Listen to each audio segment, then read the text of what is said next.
കുറച്ചധികം നാളായിട്ട് നമ്മൾ കണ്ടുകൊണ്ടിരിക്കുന്ന ഒരു സ്വപ്നം യാഥാർത്ഥ്യമാവുമ്പോൾ അല്ലെങ്കിൽ നമ്മൾ മുന്നിലെത്തുമ്പോഴുള്ള ആ ഒരു സന്തോഷം ഉണ്ടല്ലോ, ആ ഒരു സന്തോഷത്തിലാണ് കേട്ടോ ഇന്ന് നമ്മളുള്ളത്.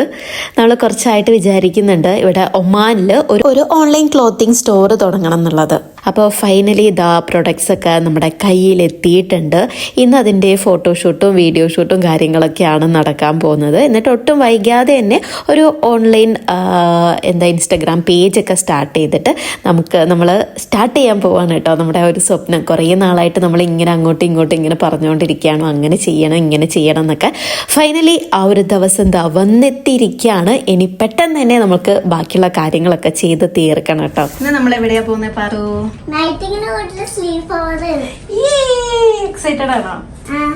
പാറു സ്ലീപ്പ് ഓവറിന്റെ നൈറ്റിക്കിന്റെ കൂടെ കളിക്കാൻ പോവാണ്. അമ്മക്ക് കുറേ കാര്യങ്ങൾ ചെയ്തു തീർക്കാനുണ്ട്. നമുക്ക് പോയാലോ? ഞാനിതുവരെ സ്ലീപ്പ് ഓവറിലായിരുന്നു പോയിട്ടില്ല. സ്ലീപ്പ് ഓവർ എന്ന് പറയുമ്പോ ഇതല്ലേ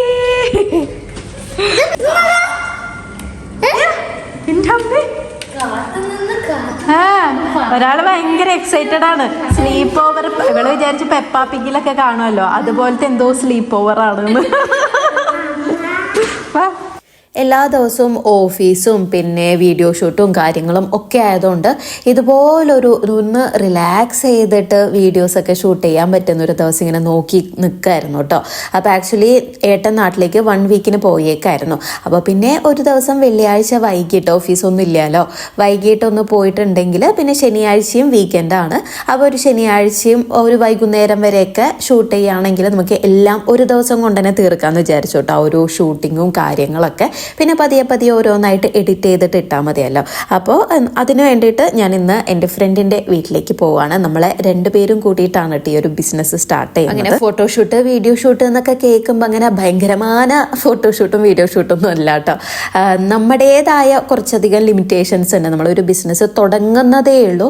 അപ്പോൾ എന്താ പറയുക, ആ ഒരു രീതിയിൽ ഒരു ഒതുങ്ങിയിട്ടുള്ള നമ്മളെ കൊണ്ടാകുന്ന രീതിയിൽ നമ്മൾ ആകെ കൂടി നമ്മുടെ ഒരു മനസ്സിലുണ്ടായിരുന്നത് നമ്മൾ എന്ത് പ്രൊഡക്ട്സ് ആണോ സെല് ചെയ്യുന്നതെന്നുള്ളത് അതിനെക്കുറിച്ചുള്ളൊരു കൃത്യമായിട്ടുള്ളൊരു ധാരണ നമ്മുടെ കസ്റ്റമേഴ്സിന് കിട്ടണം. ആ ഒരു രീതിയിൽ പ്രൊഡക്ട്സ് ഒക്കെ കൃത്യമായിട്ട് കാണുന്ന രീതിയിലുള്ള ഒരു വീഡിയോസൊക്കെ എടുത്ത് നമ്മുടെ പേജിൽ അപ്ലോഡ് ചെയ്യുക എന്നുള്ളതായിരുന്നു. അതുകൊണ്ട് തന്നെ നമ്മൾ എന്താ പറയുക, ഇനിയും കുറേ അധികം കാര്യങ്ങൾ ഇമ്പ്രൂവ് ചെയ്യാനുണ്ട്. ആക്ച്വലി വീഡിയോ എടുത്തുകൊണ്ടിരിക്കുന്ന സമയത്ത് നമ്മൾ വാവ് അടിപൊളിയാണല്ലോ എന്നൊക്കെ ആയിരുന്നു നമ്മളെ മനസ്സിലുണ്ടായിരുന്നത്. പിന്നീട് വീഡിയോസൊക്കെ എടുത്ത് കഴിഞ്ഞ് ഏട്ടനൊക്കെ ആ ഒരു വീഡിയോസൊക്കെ കാണിച്ചപ്പോഴാണ് എനിക്ക് എന്തൊക്കെ മിസ്റ്റേക്കുകളാണ് അതിലുള്ളത്, ഇനി എന്തൊക്കെ കാര്യങ്ങളാണ് ഇമ്പ്രൂവ് ചെയ്യാനുള്ളത് എന്നൊക്കെ എനിക്ക് മനസ്സിലായത് കേട്ടോ. ശരിക്കും പറഞ്ഞാൽ നമ്മൾ വീഡിയോസ് എടുക്കാൻ കുറച്ച് കാര്യങ്ങളൊക്കെ പ്ലാൻ ചെയ്തിട്ടുണ്ടായിരുന്നു. ആ രീതിയിലൊക്കെ നമ്മൾ എടുക്കാൻ ശ്രമിച്ചു. പക്ഷേ നമ്മൾ വിചാരിച്ചതിൻ്റെ ഒരു 20% മാത്രമേ കിട്ടിയുള്ളൂ കേട്ടോ.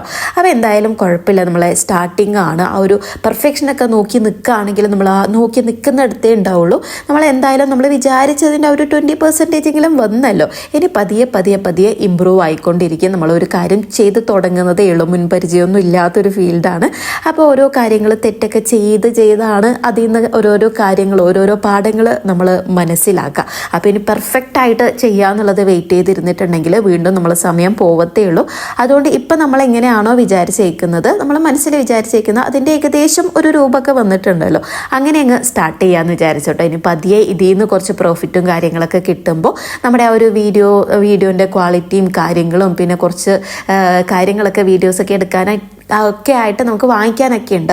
അതൊക്കെ നമുക്ക് ഈ ഒരു ബിസിനസ്സിൽ നിന്ന് കിട്ടുന്ന ഒരു പ്രോഫിറ്റിൽ തന്നെ വാങ്ങിക്കാമെന്ന് വിചാരിച്ചിട്ടാണ്. അല്ലാതെ ആദ്യം തന്നെ ഭയങ്കര അടിപൊളിയായിട്ട് പെർഫെക്റ്റ് ആയിട്ട് ചെയ്യാനായിട്ട് കാര്യങ്ങളൊക്കെ വാങ്ങിക്കുകയും ഒക്കെ ചെയ്യണ്ട എന്നുള്ളത് നമ്മൾ 2 പേരും കൂടി എടുത്തൊരു ഡിസിഷൻ തന്നെയായിരുന്നു കേട്ടോ. പിന്നെ രാത്രിയിൽ നമ്മൾ ഫുഡ് കഴിക്കാൻ പോയി തിരിച്ചു വന്ന് വീണ്ടും വീഡിയോ ഷൂട്ട് ചെയ്ത് ഒരു 3 മണി 3:30 ഉണ്ടായിരുന്നു കിടക്കാനായിട്ട്. പിന്നെ വീക്കെൻഡൊക്കെയാണ് നമ്മൾ കുറച്ചധികം കൂടുതൽ കിടന്നുറങ്ങുക. അപ്പോൾ പിന്നെ എഴുന്നേക്കാന്നുള്ള രീതിയിൽ 11 മണിയൊക്കെ ആകുമ്പോഴാണ് നമ്മൾ എഴുന്നേറ്റിട്ടുണ്ടായിരുന്നത് കേട്ടോ. പിന്നെ അത് കഴിഞ്ഞ് പിള്ളേർക്കൊക്കെ ഫുഡൊക്കെ കൊടുത്ത് രാവിലെ നല്ല പുട്ടും കടലക്കറിയൊക്കെ ജിഷ് ഉണ്ടാക്കിയിട്ടുണ്ടായിരുന്നു. അപ്പോൾ കുട്ടികൾക്ക് ആദ്യം ഫുഡൊക്കെ കൊടുത്ത് അവരെ ഒന്ന് സെറ്റാക്കി വെച്ച് പിന്നെ വീട്ടിലെ ഉച്ചക്കുള്ള ലഞ്ചൊക്കെ ഏകദേശം ഒന്ന് ഉണ്ടാക്കി വെച്ച് പിന്നെ കുറച്ച് അല്ലറ ചില്ലറ ക്ലീനിങ്ങും കാര്യങ്ങളൊക്കെ തീർത്ത് വെച്ചിട്ടുണ്ടെങ്കിൽ നമുക്ക് സമാധാനമായിട്ട് വീണ്ടും വീഡിയോ ഷൂട്ട് ചെയ്യാനായിട്ട് ഇരിക്കാമല്ലോ. അപ്പോൾ അങ്ങനെ അതൊക്കെ രാവിലെ തന്നെ ചെയ്ത് തീർത്തു. നമ്മൾ എഴുന്നേറ്റ് ബ്രേക്ക്ഫാസ്റ്റ് ഒക്കെ കഴിക്കുമ്പോഴേക്കും ഏട്ടൻ ഇവിടെ മസ്കറ്റിൽ എത്തിയിട്ടുണ്ടായിരുന്നു കേട്ടോ. 12 മണിയൊക്കെ ആകുമ്പോഴേക്കും ഇവിടെ ലാൻഡ് ചെയ്തിട്ടുണ്ടായിരുന്നു. പിന്നെ ഏതായാലും വൈകുന്നേരം ഏട്ടനൊരു ഉറക്കമൊക്കെ ഉറങ്ങി എഴുന്നേറ്റ് വൈകുന്നേരം നമ്മളെ പിക്ക് ചെയ്യാൻ വരാമെന്നുള്ള രീതിയിലായിരുന്നു. അപ്പോഴാണ് ഏട്ടൻ വിളിച്ച് പറഞ്ഞത് ഇവിടെ ഒരു ഷൂട്ടുണ്ട്, ആക്ച്വലി ഒരു ഇൻ്റർവ്യൂ ആണ് കേട്ടോ. അപ്പോൾ അങ്ങനെ ഒരു ഷൂട്ടുണ്ട്, അപ്പോൾ അതിന് പോകണം എന്നുള്ളത്. പിന്നെ ഞാൻ വിചാരിച്ചു ഏതായാലും ഡ്രസ്സൊക്കെ ഞാൻ എടുത്തിട്ട് തന്നെയായിരുന്നു വന്നിട്ടുണ്ടായിരുന്നത്. അപ്പോൾ ഇവിടുന്ന് തന്നെ റെഡിയായിട്ട് നേരെ നമുക്ക് ഡയറക്റ്റ് ഷൂട്ടിന് പോവാന്നുള്ളത് കേട്ടോ. ബർക്കയിൽ വെച്ചിട്ടായിരുന്നു ഷൂട്ട്. അപ്പോൾ പാറുവിനെ അവിടെ നൈത്തിക്കിൻ്റെ കൂടെ കളിക്കാൻ വേണ്ടിയിട്ട് അവിടെ ആക്കിയിട്ട് നമ്മൾ നേരെ ഷൂട്ടിന് പോയി.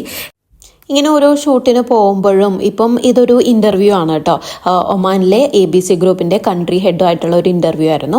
അപ്പോൾ ഓരോ ഷൂട്ട് കഴിയുമ്പോഴും ഞാനിങ്ങനെ എൻ്റെ ഡ്രീം കം ട്രൂ മൊമെൻ്റ് എന്നൊക്കെ പറയില്ലേ, ആ ഒരു മൊമെൻറ്റിൽ ജീവിക്കുന്ന പോലെയാണ് കേട്ടോ എനിക്ക് തോന്നുക. ശരിക്കും ഈ ഒരു മാനിഫെസ്റ്റേഷൻ എന്നൊക്കെ പറയുന്നത് റിയലാണ്. നമ്മൾ എന്താണോ ലൈഫിൽ ആകണമെന്ന് ആഗ്രഹിക്കുന്നത് അതൊക്കെ നമ്മൾ ശരിക്കും വിശ്വസിക്കുകയാണെങ്കിൽ നമ്മുടെ ലൈഫിൽ നടന്നിരിക്കും കേട്ടോ. അതിനൊരു പെർഫെക്റ്റ് എക്സാമ്പിൾ ഞാൻ തന്നെയാണ്. ഇതൊക്കെ ഞാൻ കുറേ മുമ്പ് ഞാൻ എന്താ പറയുക മനസ്സിലിങ്ങനെ കണ്ടിരുന്ന ഓരോരോ കാര്യങ്ങളാണ് കേട്ടോ ഇപ്പോൾ ഓരോന്നായിട്ട് ഇങ്ങനെ യാഥാർത്ഥ്യമായിക്കൊണ്ടിരിക്കുന്നത്. ഇവിടെ ഒരു ട്രെൻഡിങ് ആയിക്കൊണ്ടിരിക്കുന്ന ഒരു ഡോൾ ഉണ്ടല്ലോ, ലബൂബു എന്ന് പറയുന്നത്. അപ്പോൾ കുറേ ആയിട്ട് പറയുന്നുണ്ട് അത് വാങ്ങിക്കണമെന്ന്. അപ്പോൾ MS Maxൽ പോയിട്ട് ആ ഒരു ലബൂബു ഒക്കെ വാങ്ങിച്ച് നമ്മൾ തിരിച്ച് വീട്ടിലേക്ക് വന്നുകൊണ്ടിരിക്കുകയാണ്. അപ്പോഴേക്കും തന്നെ കുറച്ച് അധികം ലേറ്റ് ആയിട്ടോ. പിന്നെ നൈത്തിക്കിനാണെങ്കിലും ഞാൻ ചെറിയൊരു വീഡിയോ ഗെയിം വാങ്ങിച്ചിട്ടുണ്ടായിരുന്നു. അപ്പം അതൊക്കെ വാങ്ങിച്ചിട്ട് ഞാൻ നേരെ പോയി നേരെ വീട്ടിലേക്ക് പോയിട്ട് അവിടുന്ന് പാറുവിനെ പിക്ക് ചെയ്യാനും ഉണ്ട്. അപ്പോൾ ചെക്കനാണെങ്കിലും ഇത് കൊടുക്കാമല്ലോ എന്ന് വിചാരിച്ചിട്ടോ. ശരിക്കും പറഞ്ഞാൽ ഞാൻ ഭയങ്കരമായിട്ട് ഹാപ്പി ആയിട്ടോ. ശരിക്കും അവൻ്റെ അടുത്തുനിന്ന് ഈ ഒരു രീതിയിലുള്ള എക്സ്പ്രഷൻ ഞാൻ ഒട്ടും പ്രതീക്ഷിച്ചിട്ടുണ്ടായിരുന്നില്ല. ഞാൻ വെറുതെ ഒരു ഷോർട്സ് ആക്കിയിട്ട് വീഡിയോസൊക്കെ ഇടാന്നുള്ള രീതിയിലായിരുന്നു ഈ വീഡിയോസൊക്കെ എടുത്തിട്ടുണ്ടായിരുന്നത്, അവൻ്റെ ഗിഫ്റ്റൊക്കെ കൊടുക്കുന്നതൊക്കെ. അപ്പോൾ അത് കൊടുത്തപ്പോഴയ്യോ അവനാകെ കൂടി അങ്ങ് സർപ്രൈസ് ആയിപ്പോയി. അവൻ്റെ ഒരു എക്സ്പ്രഷൻ കണ്ടപ്പോൾ ഞാൻ ഇല്ലാതായിപ്പോയി. ഞാൻ ഇങ്ങനെ മെൽറ്റായിപ്പോയി ആ ഒരു നോട്ടൊക്കെ കണ്ടോ. അവൻ നേരെ വന്ന് എന്നെ ഇങ്ങനെ ഹഗ് ചെയ്ത് കുറേ നേരം അങ്ങനെ നിന്ന് കേട്ടോ. എന്നിട്ട് അതൊക്കെ നോക്കി എന്നിട്ട് അവൻ്റെ ഏട്ടൻ്റെ അടുത്ത് പോയിട്ട് പറയുകയാണ് ഇങ്ങനെ ഒരു ഗിഫ്റ്റ് കിട്ടിയെന്നൊക്കെ ആയിട്ട്. അയ്യോ ആ ഒരു സന്തോഷം കണ്ടപ്പോഴില്ലേ ഞാനിങ്ങനെ ആലോചിച്ചു അതെങ്ങാനും ഞാൻ വാങ്ങിച്ചില്ലായിരുന്നെങ്കിൽ എനിക്കിതൊക്കെ കാണാൻ കഴിയായിരുന്നു എന്നൊക്കെയുള്ളത്. ഭയങ്കരമായിട്ട് ഞാൻ അവൻ്റെ ആ ഒരു സന്തോഷം കണ്ടപ്പോൾ എനിക്ക് ഭയങ്കരമായിട്ട് സന്തോഷമായിട്ടോ. പാറുവിനാണെങ്കിലും എനിക്കെന്താ വാങ്ങിക്കാതിരുന്നതെന്നൊക്കെ ചോദിച്ചിട്ട് ആൾ ഭയങ്കര പരിഭവത്തിലായിരുന്നു. പിന്നെ ലബൂബ് കൊടുത്ത സമയത്ത് അവൾക്ക് ആക്ച്വലി ലബൂബ് വേണമെന്ന് നല്ല ആഗ്രഹം ഉണ്ടായിരുന്നു. അപ്പോൾ ഞാൻ ഇവക്ക് ലബൂബാണ് വാങ്ങിച്ചത്, മോന് വീഡിയോ ഗെയിമും. അപ്പോൾ ആൾക്ക് ഭയങ്കര ലബൂബ് ആയിരുന്നില്ല, എനിക്ക് മറ്റേ തന്നെയായിരുന്നു കൂടുതൽ ഇഷ്ടം എന്നൊക്കെ പറഞ്ഞിട്ടുള്ളൊരു പരിഭവത്തിലൊക്കെ ആയിരുന്നു കേട്ടോ ആൾ. എന്നാലും ഗേൾസിന് ഞാൻ വിചാരിച്ചു ഇതുപോലുള്ള ഡോളൊക്കെ ആണല്ലോ കുറച്ച് കൂടുതൽ ഇഷ്ടം ഉണ്ടാവുക. ബോയ്സിനാണെങ്കിൽ അവനാണെങ്കിൽ ഇതുപോലുള്ള ഡോളൊന്നും അത്ര ഇഷ്ടമല്ല. അതുകൊണ്ടാണ് ഞാൻ നേരെ ഈ ഒരു രീതിയിൽ വാങ്ങിച്ചത് കേട്ടോ. അപ്പോൾ അങ്ങനെ പിന്നെ ഞാൻ അവൾക്ക് അത് ഭയങ്കര ഇഷ്ടമാണെന്ന് കണ്ടപ്പോൾ വേറൊരു ദിവസം ഞാനിപ്പോൾ അത് വാങ്ങിച്ച് കൊടുത്തു കേട്ടോ ഒരു വീഡിയോ ഗെയിം. അപ്പോൾ അത്രയൊക്കെ കാര്യങ്ങളാണ്. ഞാൻ പെട്ടെന്നൊരു വീഡിയോസ് എടുക്കാം പിന്നീട് കുറച്ച് നാളൊക്കെ കഴിയുമ്പോൾ നമ്മുടെ ഈ ഒരു ബിസിനസ്സിൻ്റെ സ്റ്റാർട്ടിങ് സ്റ്റേജൊക്കെ നമുക്ക് കാണാനൊരു രസമായിരിക്കുമല്ലോ. അപ്പോൾ അങ്ങനെ പെട്ടെന്ന് ഒരു വീഡിയോസ് എടുക്കാമെന്ന് വിചാരിച്ചിട്ട് അങ്ങനെ എടുത്തൊരു വീഡിയോ ആണ്. അപ്പോൾ ഇതാണ് കേട്ടോ ലബൂബു. ഇതെങ്ങനെയാണ് ഇത്രത്തോളം ട്രെൻഡായത് എന്നുള്ളത് എനിക്ക് മനസ്സിലാവുന്നില്ല. പക്ഷേ ഇതിൻ്റെ കുഞ്ഞത് കിട്ടുമ്പോൾ എനിക്ക് മനസ്സിലായി എങ്ങനെയാണ് ട്രെൻഡായി എന്നുള്ളത്. കാണാൻ നല്ല ക്യൂട്ടാട്ടോ. ഇനി നാട്ടിൽ നിന്ന് ഏട്ടൻ്റെ കൂടെ എനിക്കും പാറക്കുട്ടിക്കായിട്ട് കൊടുത്തയച്ച് കുറച്ച് സ്നേഹം കാണാം കേട്ടോ. ഇതാ പാഷൻ ഫ്രൂട്ട് കുറേ ഉണ്ട്. നമ്മളെ വീട്ടിലുള്ളത് ആക്ച്വലി ആ മരം നാശമായി പോയി. അപ്പോൾ അച്ഛൻ അടുത്തുള്ള വീട്ടിലൊക്കെ പോയിട്ട് ഓരോന്നായിട്ട് പെറുക്കിയെടുത്ത് കൊണ്ടുവന്നതാണ് കേട്ടോ. പിന്നെ ഇതാ ഉപ്പിലിട്ട മാങ്ങ.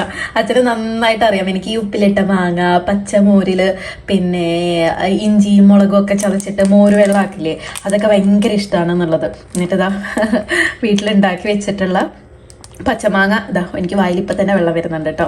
ഉപ്പിലിട്ടത് ഇതാ കൊടുത്തു വിട്ടേക്കാണ്. ഇതൊക്കെ ഞാനൊരു ബൗളിലേക്ക് ഗ്ലാസ് ജാറിലേക്ക് മാറ്റണം. പിന്നെ കണ്ടോ നേന്ത്രപ്പഴം വീട്ടിൽ തന്നെ ഉണ്ടായതാണ് കേട്ടോ. അപ്പം ഇതാ പച്ചയാണ്. ഇനിയിപ്പം ഇത് പഴുപ്പിക്കണം. പിന്നെ ഇത് വീട്ടിലുണ്ടായ മാങ്ങയാണ്. ശരിക്കും നാട്ടിലിപ്പോൾ മാങ്ങ സീസണൊക്കെ കഴിഞ്ഞ് മഴയൊക്കെ തുടങ്ങിയല്ലോ, അപ്പം കഴിഞ്ഞ് വരികയാണ്. നാട്ടിൽ നിന്ന് എപ്പോഴും അച്ഛനും അമ്മയും പറയും അവരവിടെ നിന്ന് കഴിക്കുമ്പോൾ നമ്മളെല്ലാവരും പുറത്തായതുകൊണ്ടേ നമുക്ക് തരാതെ കഴിക്കേണ്ടി വരുമ്പോൾ അവർക്ക് ശരിക്കും പറഞ്ഞാൽ കഴിക്കാൻ തോന്നില്ല എന്ന് സങ്കടം വരുന്നു. അപ്പോൾ ഇതാ മാങ്ങ ഇതിൻ്റെ അടിയിലുണ്ട് കേട്ടോ. നല്ല മധുരമുള്ള മാങ്ങയാണ്.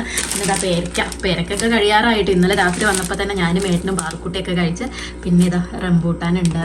പിന്നെ ഫ്രിഡ്ജിലാണ് ബാക്കിയുള്ളത്.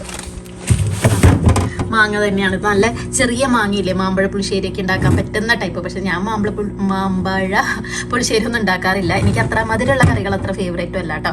അപ്പം അങ്ങനെ നല്ല മധുരമുള്ള മാങ്ങയാണ് കേട്ടോ, ചെറിയ മാങ്ങ. ഇതൊക്കെ ഏട്ടൻ്റെ അച്ഛനമ്മയാണ് കേട്ടോ നമുക്ക് വേണ്ടിയിട്ട് കൊടുത്തു വിട്ടത്. ശരിക്കും പറഞ്ഞാൽ ആ ഒരു കാര്യത്തിൽ ഭയങ്കര ഭാഗ്യവതിയാണ് കേട്ടോ ഞാൻ. എന്താ പറയുക, ഒരു മരുമക്കളാണ് എന്നുള്ളൊരു ഫീലില്ലാതെ എന്നെയും പിന്നെ ഏട്ടൻ്റെ അനിയൻ്റെ വൈഫിനൊക്കെ അവർ സ്വന്തം മോളെ പോലെയാണ് കേട്ടോ കൊണ്ട് നടക്കുക, എല്ലാ കാര്യങ്ങളും ചെയ്തു തരാം. അല്ലെങ്കിൽ അവർക്ക് ഇത്രയും കാര്യങ്ങളൊക്കെ കൊടുത്തു വിടേണ്ട യാതൊരു ആവശ്യമില്ലല്ലോ. അപ്പം അതൊക്കെ ശരിക്കും പറഞ്ഞാലൊരു ഭാഗ്യം തന്നെയാണ്. കഴിഞ്ഞിട്ടില്ല കേട്ടോ. പിന്നെ കായ വറുത്തതുണ്ട്, പിന്നെ ഇതാ ചക്ക വറുത്തതുണ്ട്, പിന്നെ എന്തായിരുന്നു പാറുവിന് വേണ്ടിയിട്ടുള്ള റാഗി പൗഡർ. അങ്ങനെ ഏട്ടൻ ചെറിയ ബാഗ് എടുത്തിട്ടാട്ടോ പോയത്. എമർജൻസി ആയതുകൊണ്ട് പെട്ടെന്ന് പോയിട്ട് വരാമെന്നുള്ള രീതിയിൽ. അപ്പോൾ അങ്ങനെ ആ ചെറിയ ബാഗിൽ കൊള്ളാവുന്നത്ര ഐറ്റംസ്. ഇത് തുറന്നപ്പോൾ ഞാൻ ശരിക്കും പറഞ്ഞാൽ ഞെട്ടിപ്പോയി, ഇത്രയൊക്കെ സാധനം അതിൽ കൊണ്ടുപോകുന്നുള്ളത്. അപ്പോൾ അച്ഛനെല്ലാം അതിൻ്റേതായ രീതിയിൽ എടുത്ത് വെച്ച് എല്ലാം കൊള്ളിച്ചു. നമുക്ക് എന്തൊക്കെയാണോ അവർക്ക് അവിടെ നിന്ന് കൊടുത്തു വിടേണ്ടത് അതൊക്കെ അച്ഛൻ അതിൽ കൊള്ളിച്ചു. പിന്നെ ഇതൊരു മീനച്ചാറാണ് കേട്ടോ, എൻ്റെ ഫേവറേറ്റ് ആണിത്. നല്ല ടേസ്റ്റ് ആട്ടോ, ഫാത്തിമാസ് എന്ന് പറഞ്ഞിട്ട്. ഇപ്പം ഞാൻ ശരിക്കും പറഞ്ഞാൽ ഈ ഒരു അച്ചാറിന് അഡിക്റ്റായി എന്ന് പറയാം. അപ്പോൾ അത്രയൊക്കെയാണ് ഇന്നത്തെ വീഡിയോ. എന്തായാലും ഇഷ്ടമായിട്ടുണ്ടാവുമെന്ന് വിചാരിക്കുന്നു. അപ്പോൾ നിങ്ങളുടെ എല്ലാവരുടെയും സപ്പോർട്ട് നമ്മുടെ ഒരു ചെറിയൊരു ക്ലോത്തിങ് ബിസിനസ്സിൽ നമ്മൾ പ്രതീക്ഷിക്കുന്നു. അപ്പോൾ എന്തായാലും പുതിയ അടിപൊളി വീഡിയോസായിട്ട് പെട്ടെന്ന് തന്നെ കാണാം.